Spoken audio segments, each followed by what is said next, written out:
দেখুন, একটা জিনিস খুব ভীষণভাবে আপনাদের ক্লিয়ার করে নিতে হবে যে রাজ্য সরকার যদি আজকে রিভিউ পিটিশনে একমাত্র একটা যদি ওরা স্টেটমেন্ট দেয়, তাহলে এই ছেলেগুলো বেঁচে যাবে। স্টেটমেন্টটা কি?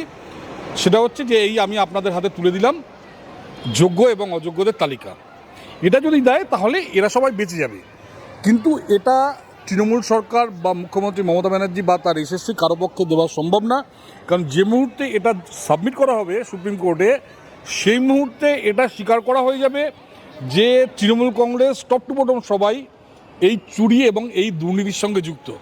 আমি বলছি এছাড়া কোনো রাস্তা নেই, একমাত্র একটা রাস্তা, সেটা হচ্ছে এরা সুপ্রিম কোর্টে গিয়ে বলুক যে এরা যোগ্য এবং এরা অযোগ্য। কিন্তু এরা পারবে না দিতে। কারণ দেওয়া মানেই, আমি আবার বলছি, দেওয়া মানেই স্বীকার করে নেওয়া যে এই যে চুরিগুলো হয়েছে, এই চুরিগুলোতে আমরা সবাই জড়িত। বাংলা হান্টের আরো খবর দেখতে নজর রাখুন। বাংলা খবর মানেই বাংলা হান্ট।